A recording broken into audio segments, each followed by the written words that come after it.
Welcome to 2.3 about tension, pulleys, and friction. So previously, some things that we have kind of already talked about a little bit. So some things we know just to synthesize where we are. Friction, right? Let's start with friction. There are two types of friction as we know. There's static when you're not moving, and there's kinetic when you are moving. And remember that this movement is all relative between the surfaces. Two surfaces can be moving together and be considered static. So kinetic is actually the easier one of the two. Kinetic friction is just always equal to whatever the coefficient of friction is, mu k, times the normal force. That's all it depends on. Now, static friction is a little bit more of a complicated beast, and kinetic friction always opposes motion. All friction does. Static friction is a little bit more of a tricky beast because it has a variable set of values. It can be anything from 0 all the way up to the mu times the normal force. That's its maximum value. So if you imagine having a 100 Newton box here, if I don't push on it at all, if I don't touch it, well, and we'll call mu here 0.2. If I don't push on it at all, I push with no force at all, well, the static friction force will also be 0. If instead I apply a force of 5 newtons to it, well, let's just go ahead and look. If the maximum value of friction here is going to be mu times the normal force, so it'll be 0.2 times 200. So Fs max will be 0.2 times the normal force, which is 100. So I'll get 20 newtons.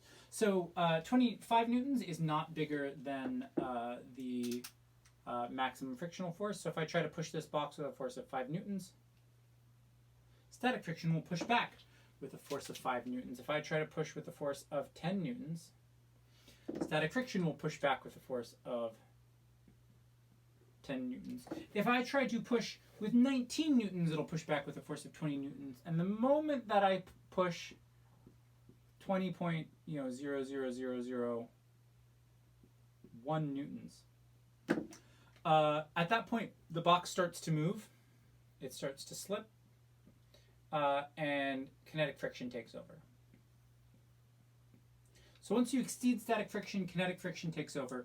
And it's worth noting that kinetic friction is always weaker than static friction.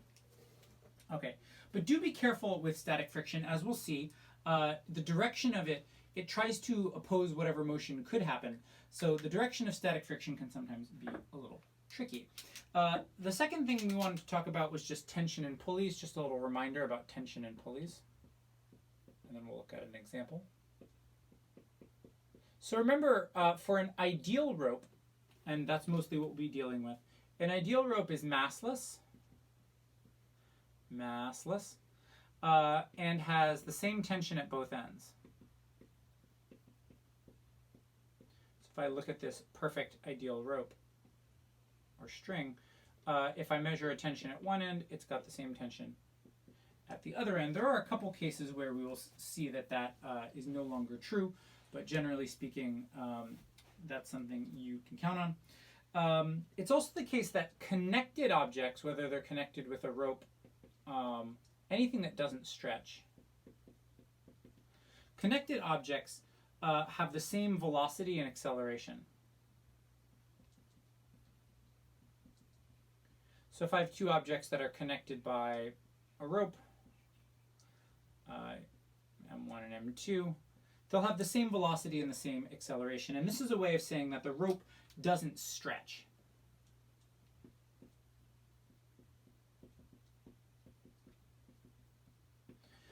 Last but not least, we talked a little bit about this in class. I want you to imagine that pulleys kind of bend our coordinate system.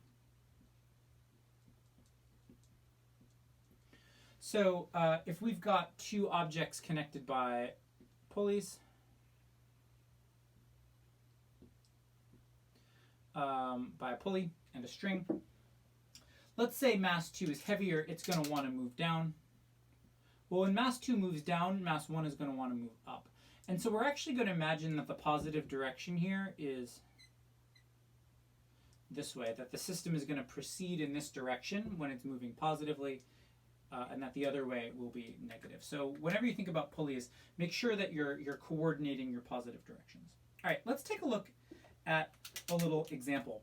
So I want to imagine here that we've got a, switch up my colors a little bit, that we've got a ramp. And we've been doing some ramp stuff.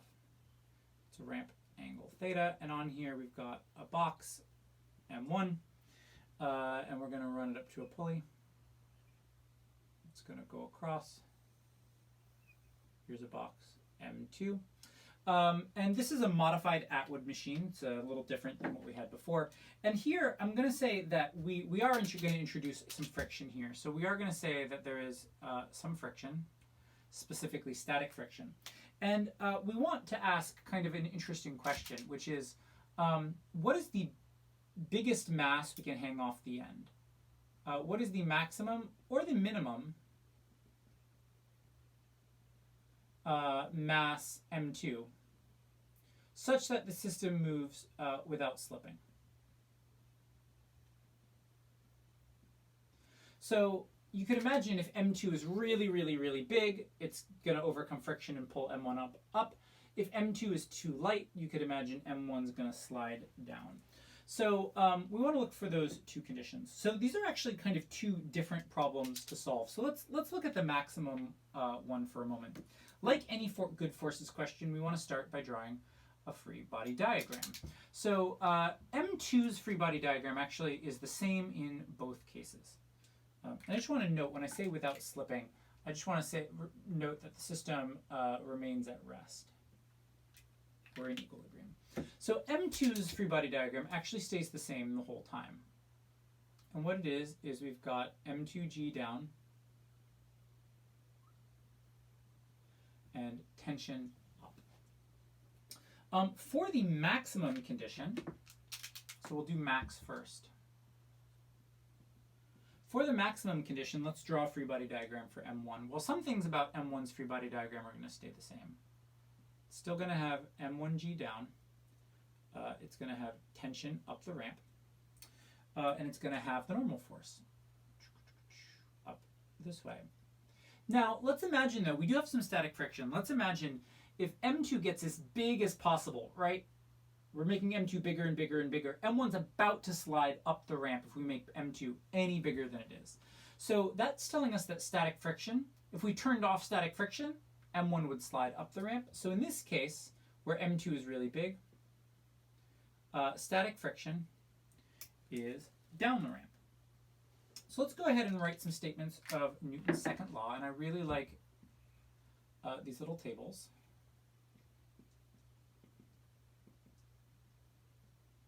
F net equals ma. And I just want to remind us of our directions, right? We've got, on the ramp, we kind of care about these directions. But this I hat direction is going to kind of wrap around here also. So for M2, in the direction that we care about, we could write M2G minus T. Well, we've said everything here should be at rest. We're not slipping. So M2G minus T equals 0. So actually, for both of our cases here, M2G is going to be equal to tension, which is a useful thing. For M1, well, if we look at M1 in the up the ramp direction, we've got tension pulling us up the ramp minus static friction. But we also have to remember that we've got to break up gravity. So we also have to have minus M1G sine theta, and that all equals 0. All right, so I'm going to go ahead and substitute this in here. So we're going to get M2G minus. Now, static friction, right? This is the maximum M2 we can possibly get without this thing slipping. So static friction is going to be at its maximum value of mu times the normal force. So I'll have mu times the normal force. What is the normal force on this object? Well, you can see it's opposing the perpendicular component of gravity. So this will be mu m1g cosine theta minus m1g sine theta equals 0. So I want to solve for m2 here. So if I solve for m2, m2g, and kick all the other stuff over to the side, I get m1g sine theta plus mu s m1g cosine theta. I've got some stuff that's the same everywhere. I can go ahead and, in fact, cross out my g for every single term. And what I end up with is that the maximum value of m2 is going to be m1 times sine theta plus mu cosine theta. In this case, I have to overcome gravity, and then I have to add a little bit of extra to overcome static friction. So that's my maximum force. Let's consider in the minimum case, right? The minimum case is going to be very similar. The free body diagram for M2 stays the same. For M1, though, we still have M1G down. We still have our normal force up at an angle. We still have tension pulling us up the ramp. But now in this case, if you imagine M2 is just barely enough to keep M1 from sliding down the ramp. Well, in this case, if I make M2 any smaller, M1's going to slide down the ramp. So static friction is, in fact, helping us in this case. Static friction is, in fact, helping us in this case. So we can go ahead and rewrite this M1 equation. Make a little separation here.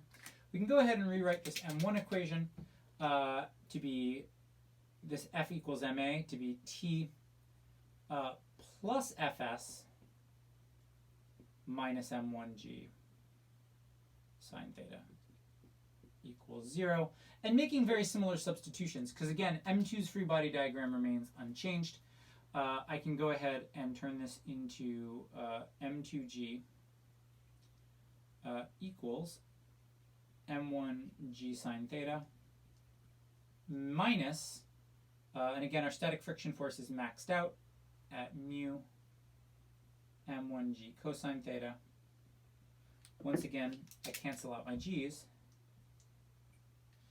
and I arrive at this result that M2 min is M1 times sine theta minus mu s cosine theta. And again, we kind of get a similar result, but this one has a minus in it. M2 has to be enough to overcome gravity, but static friction is going to help us out here to keep M1 from moving. So in this case, also, I want you to take a moment and think about what happens in both of these equations if I make theta 0 or if I make theta 90 degrees, and you should see that the logic of each case still holds firm. So this is the kind of work, again, that we're going to be trying to do with kind of tension and pulleys and figuring out the direction of friction. You might also ask yourself, what if M2 exceeds this maximum value? And what if M2 exceeds this maximum value? What's the acceleration of the system going to be? And that's something that we'll do in class.